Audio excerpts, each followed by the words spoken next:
On episode 366 of Nintendo Switchcraft, what I've been playing, Be Kind Rewind, Non-tendo, plus a bunch of feedback from you guys. Those stories and more on this episode of Nintendo Switchcraft. This is Jenny from New South Wales, and you're listening to Nintendo Switchcraft.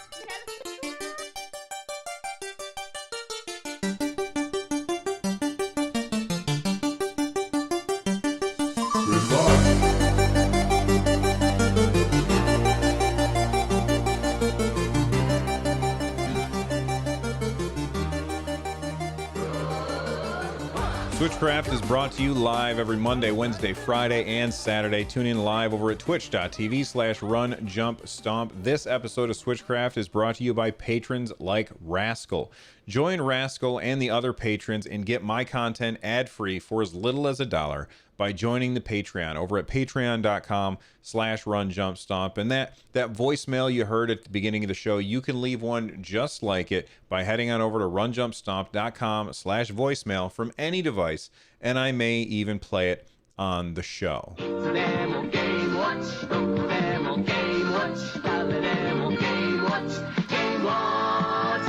Oh my goodness, everybody, welcome back to Switchcraft. I want to start off by talking about a lot of games that I've been playing for the Nintendo Switch. Now, all of these will have first looks that are over on my YouTube channel, so that you can see the gameplay and my first interaction with the game over at youtube.com/runjumpstomp. But let's talk about the games that I've been playing. We'll start with Virtua Racing. Virtua Racing is a game that I dumped, oh my god, so much money into when I was a kid. It had this, if I'm remembering correctly, it had this cool thing where you could sit down in the car, and I believe you could like see the spoiler behind the seat in the one that I was at our arcade anyway.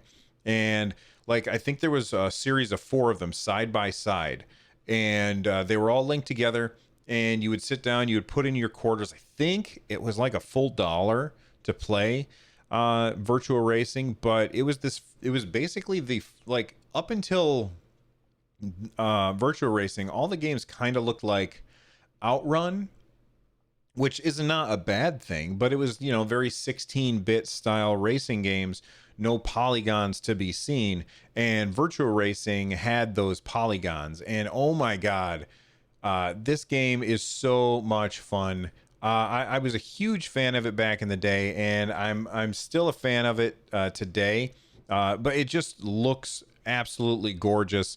They've up-resed everything, so it looks just really, really good. I'm showing the video of my gameplay to the YouTube people right now. The bright colors just jump off the screen, and everything looks super, super clean. It's very, very fun. If you like old school racing games where you have to get to the end before the time runs out in order to get the checkpoint to keep going, then this is definitely a game for you. If you're looking for something a little more modern, but also kind of in that same arcade genre, then I would say Horizon Chase Turbo definitely has better graphics, definitely has better sound. But for me, the nostalgia for this game is real, and I just really, really love this game, and I'm going to be playing a lot of it. Of course, I had my son come up yesterday, and we sat down and we played a little bit of it, and he was so very bored.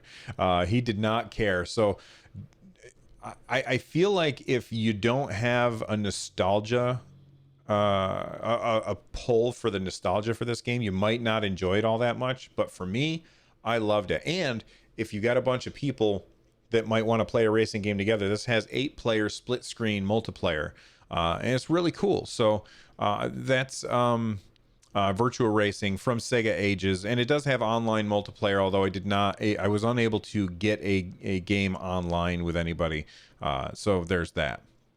All right, let's move on. I want to talk about a roguelike game that I was playing a little bit of this morning. I wanted to get my head around more of the game from my first look. The tutorial which was hilarious. Like, it's got some really really funny stuff in the tutorial. But I wanted to play a little bit more before I talked about it on the show. So I spent about an hour and a half roughly streaming Streets of Rogue this morning. And it is a roguelike game. Everything is procedurally generated. You pick your character, and then the levels are procedurally generated. So every time you play through, it's different. The rewards you get for your missions are randomized. The rewards you get for your missions are randomized. So this is the kind of game that has basically infinite replayability because it's always randomized. Now, something else that it has, which is kind of cool, it has online multiplayer. Although the game just came out yesterday, I did try and find a multiplayer game. I was unable to find one. That might be because nobody has it yet. I'm not sure. But I wasn't able to test the multiplayer. What else? Oh, it has a daily run. So every single day that you play the game, it's going to give you this basically a set map, a set character, a set loadout, and a set of missions, and everybody will compete to see who can get through all of the game, or all get farthest, the do the best and have like the like be on the leaderboards, if that makes sense. It's got a really cool art style that I like a lot.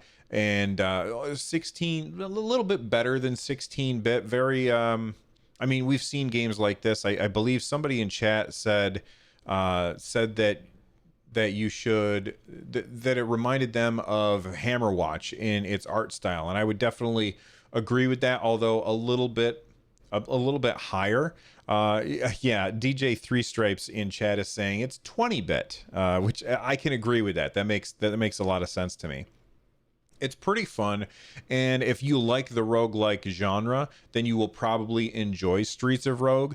It's $20 on the Nintendo Switch eShop. By the way, Virtua Racing is $8, I think, on the Nintendo Switch eShop. And it, for $20, I felt like it was a little too expensive. But if you like really, really love the genre and you're going to be playing this, because it's just everything's randomized, you could just play it forever.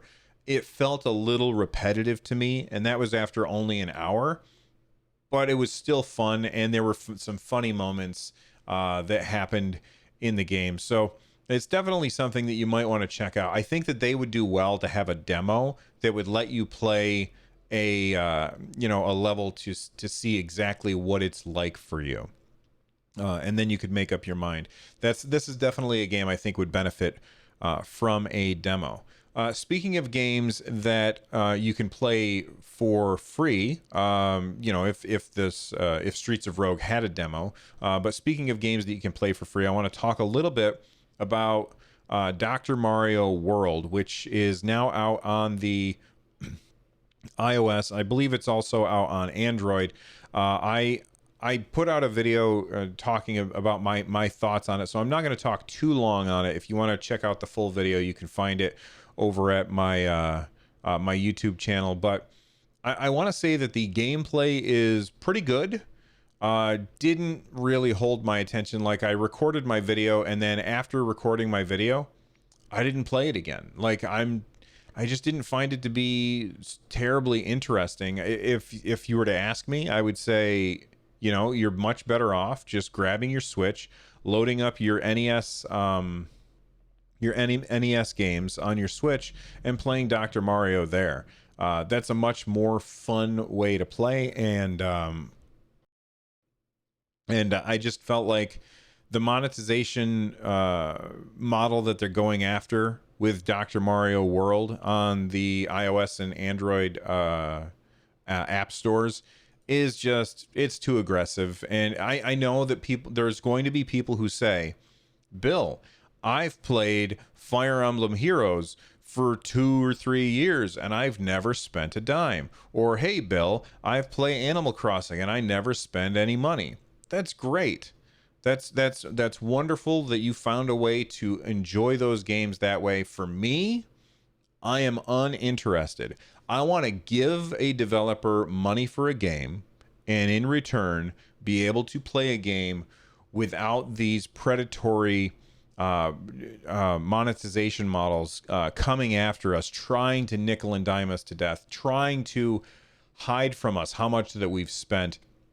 I just don't like it. And yes, I know that there's going to be people who say, Bill, Nintendo tried to do it the way that you want and nobody listened. And you would be 100% right. Nintendo tried to give us Super Mario Run. They tried to charge us $10 for it, and they were met with hostility from the internet. What a surprise that people on the internet were hostile about something like that. But I still think that I would prefer if Nintendo, you know what? No, that's not true. Nintendo, go ahead and keep making your free to play garbage monetization model games that have good gameplay, but have predatory monetization.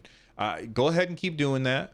I'm not going to play them. I'll try them, and then I'll quite quickly delete them from my device because they're just not that good. Stranger Things. I have to preface this by saying, everybody, 100% no spoilers from me. Okay. I have watched all of Stranger Things season 3. I really enjoyed it. And all I will say is that I have been playing the Stranger Things game on my Nintendo Switch. It's based on season 3, so I'm not going to even put any footage up on the screen. It is very 16-bit adventure style game. Each character, they have different attacks, they have different abilities, and you know, you can hit a button and switch between your main characters in your party.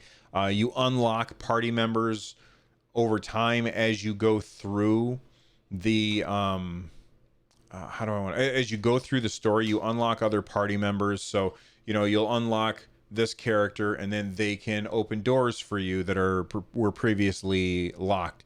The combat, I would say, is very, very repetitive, but the story is fun, and the way that they are approaching the story of season 3 in the game is also really fun. Like there's a moment in the game where you are clearly given a choice, and you can choose between all of these different options, and a lot of them are funny, but they don't have any real impact on the story as a whole. And I think that that's because, what are they going to do? They want to tell the story of the game. They can't let you derail that story of or the story of the show. I'm sorry. They can't let you derail that story by doing crazy things, but they still let you say the crazy things, which I think is kind of cool.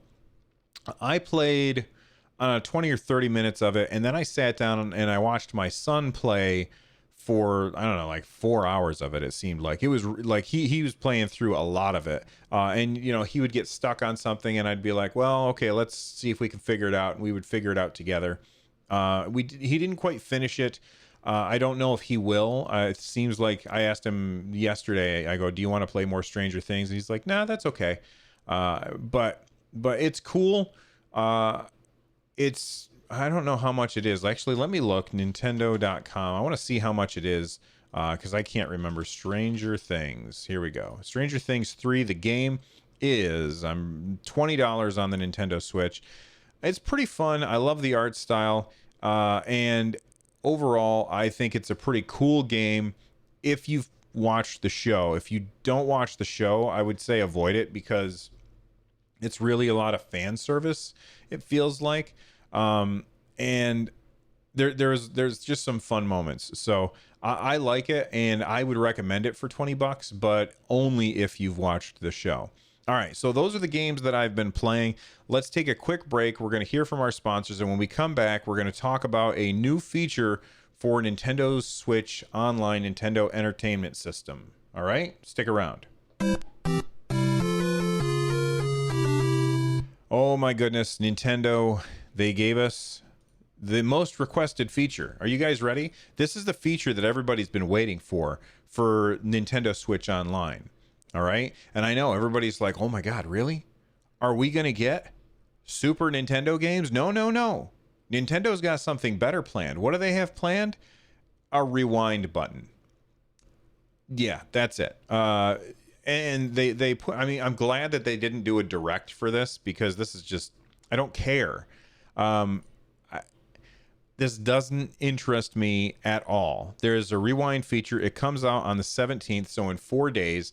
And, you know, we've seen this in other, what's the word I'm looking for? We've seen this in other emulators. One example would be Sega Genesis Classics. You can hold down a button, and I love the way that they do it in Sega Genesis Classics.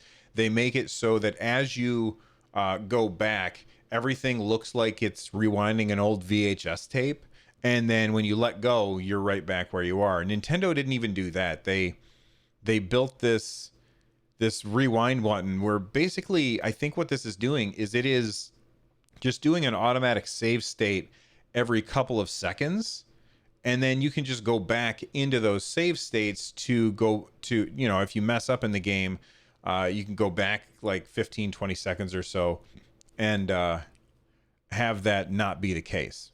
So I'm not excited about this. Sure, I think it's fine that it's there. I can't remember the last time, outside of playing Dr. Mario with my wife, because that's the game that she really likes to play. I can't see myself opening up the Nintendo Entertainment System app on my Nintendo Switch anytime soon. You know, when it first came out, I was like, oh, this is kind of cool, being able to play these games online. I tried to do a tournament. You know, they had the new volleyball game come out for Nintendo Entertainment System. And I was like, hey, everybody, why don't we do a tournament? And, you know, that would be fun. We can play against each other online in these old NES games. And only 2 people signed up. And it's because people just don't care about Nintendo Entertainment System games. And I bet that if we got a Super Nintendo game, people would be super excited about it. And I didn't mean to do the super joke there. I think Nintendo, they really, you know, at the recent investors call, they said, we know that we need to sell this better. And I'm paraphrasing. And I don't think that they understand that this is not what we want. We don't really care about this rewind feature. Maybe I'm wrong. Maybe you guys are all really, really excited for the rewind feature. But for me, I just find it kind of disappointing. So last episode, I was going to talk about the Nintendo download, but I talked too long, of course. So every Thursday, Nintendo puts out the Nintendo download, and I usually go through parts of it and point things out. So let's take a look at the Nintendo download, which you can find over at runjumpstomp.com, and just look for the Nintendo download once you're there. If you want to see the whole thing, then that's where you'll find it. But here's a few of the important parts from it. Dragon Quest Builders 2 comes out on July 12th. That would be yesterday, so it's already out. I did not pick it up only because I looked at this and I was like, man, this game looks so fun. I played the demo. The demo was really fun. But with Marvel Ultimate Alliance 3 coming out next week, I think, I could be wrong. Fire Emblem coming out at the end of the month. Like, those 2 games right there, they're going to soak up all my time. So I couldn't justify buying Dragon Quest Builders 2. However, I will say this. Dragon Quest Builders 2, I know for a fact that Lloyd of Nintendo Pulse, he picked it up because he and I were talking about it. So I would make sure that you guys check out his podcast, because he's going to be talking about it on his show, I'm sure. God Eater 3 also came out July 12th. It says here, devour monstrous gods with your allies. The latest numbered entry in the popular God Eater franchise has finally come to the Nintendo Switch system. Now you can experience the game's intriguing story, distinct characters, and stylish high-end combat wherever you're on, both alone and with friends. I've never heard of the God Eater franchise. Have you guys? Nintendo mentioned the Dr. Mario World and Animal Crossing Pocket Camp. Let's see, what else did they say? Bouncy Bullets comes to Nintendo Switch on July 12th. Distrust comes out on July 16th. July 16th is also going to see Forklift the Simulation. Okay. Lethal League Blaze came out on July 12th. Let's Sing 2019 is available on July 16th, along with Lost Orbit Terminal Velocity. Streets of Rogue and Super Mutant Alien Assault also came out on July 12th. And July 17th is going to have Let's Go Nuts. And then, this is actually pretty surprising to me. New this week on the Nintendo 3DS, sketchy snowboarding for the Nintendo Switch, or for the 3DS. Oh my God, this looks hideous. If you are watching the video right now, you are not going to believe what you see. This looks like, I mean, you know what? I think it's clever what they've decided to go for here, but oh my God, this looks awful. So if you remember, if you're old like me, back in the day, I remember playing this game on my Commodore 64 where you were, or no, on my old Windows machine where you were skiing down a slope and you would push the arrow keys to go back and forth and slalom back and forth. So this looks like that, but everything has been drawn by what seems to be a 6-year-old or something.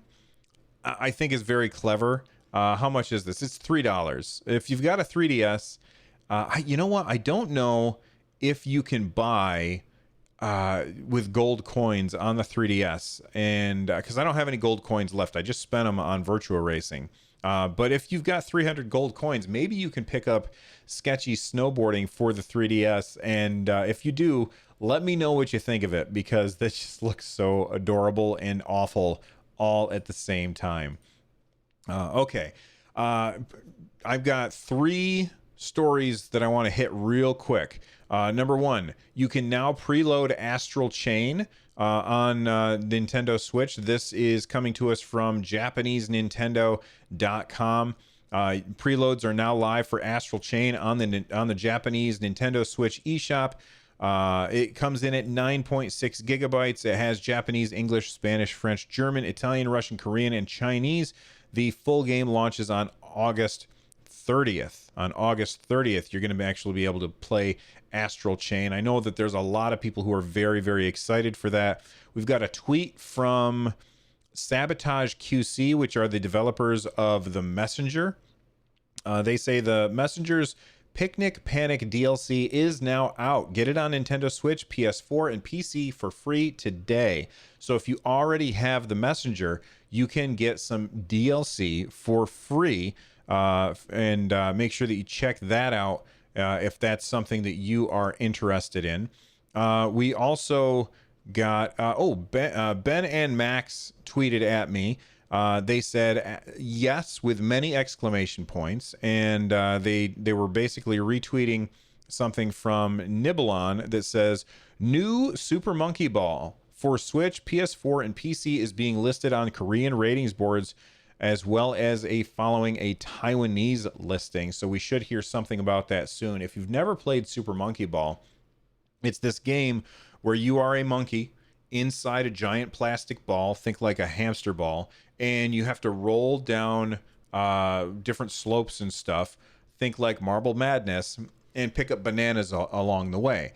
And it's really, really fun. And I think it would be a really amazing experience to play on the Nintendo Switch. You know, you hold the Joy-Con in your hand. Oh, you know what would be even more amazing? And there's no way that they would do this, but it would be amazing if they let you use the Pokeball Plus as your controller, because it's shaped like a ball, and you could just move around this ball. Wouldn't that be awesome?